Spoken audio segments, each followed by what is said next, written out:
In all time, truth has been hidden under symbols, wrote Albert Pike.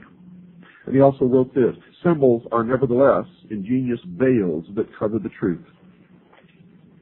Now, Albert Pike was the sovereign Grand Commander of the southern jurisdiction of the Scottish Rite of Freemasonry.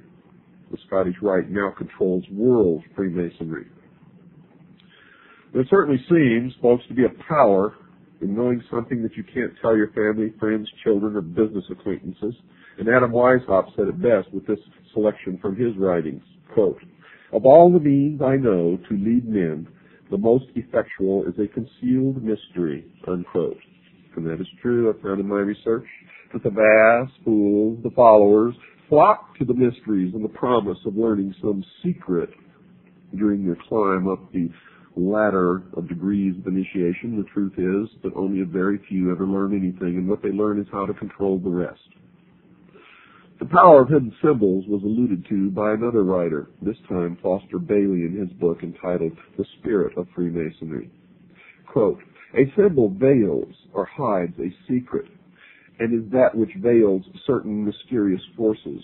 These energies, when released, can have a potent effect," unquote. And indeed, they can, as we are all feeling now the pinch of the power. There are many who can attest to that simple truth. Organizations with concealed or secret initiation ceremonies abound in America and indeed around the world.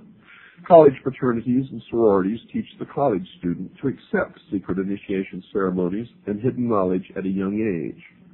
The Masons, intended for adult males, have similar organizations for their young sons and daughters, and other secret organizations for their wives.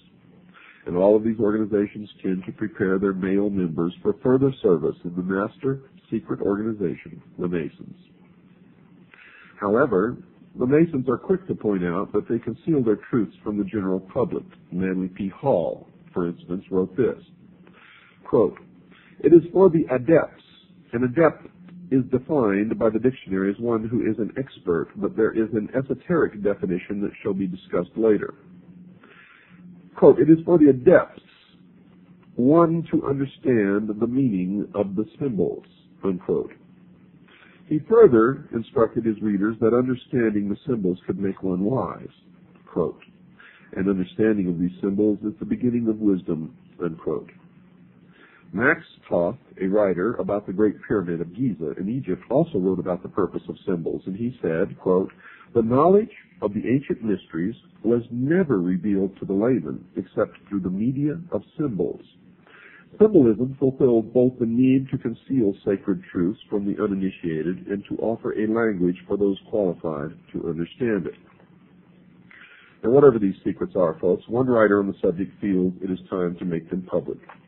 Alice Bailey, one of the key writers supporting the New Age movement, wrote this, quote, "The hour for the ancient mysteries has arrived. These ancient mysteries were hidden in numbers, in ritual, in words, and in symbology. These veil the secret," unquote. Another writer who writes on the order, Carl H. Cloudy, told anyone who read the Masonic literature that he had best understand the language or they would miss the true meaning of the words. He wrote, quote, "He who hears but the words of Freemasonry misses their meaning entirely," unquote. Rex Hutchins, a 32nd degree Mason who has written a book for the Masons, one so important that it was used to replace one written by Henry Clausen, a former sovereign commander, also informed his readers that his writings also concealed a secret. Quote, "The word reveal means to reveal. That is, to give one explanation and yet continue to maintain the mystery of the symbol by not explaining it in a full and complete manner," unquote. So the language code must be broken if one is to learn the truth about the Masonic order. The reason that this is so is because the Masons have admitted that they have concealed the true meaning of some of their language. However, it is possible, folks, to know the true meanings of at least some of the hidden language. And the listener can be certain that the discovered interpretations are correct because the Masons themselves have revealed the hidden meanings of some of their symbols in some of their own literature. The secret societies, folks, that have concealed their purposes and hidden meanings, concealed writings and private initiation ceremonies, are admittedly very powerful. One who recognized that power was Benjamin Disraeli, the Prime Minister of England in the late 1880s, who said this in the House of Commons on July 14th in 1856. Quote, "There is in Italy a power which we seldom mention in this House. I mean the secret societies. It is useless to deny, because it is impossible to conceal, that a great part of Europe, the whole of Italy and France, and a great portion of Germany, to say nothing of other countries, is covered with a network of these secret societies. What are their objects? They do not want constitutional government. They want to change the tenure of the land, to drive out the present owners of the soil, and to put an end to ecclesiastical establishments," meaning religion, unquote.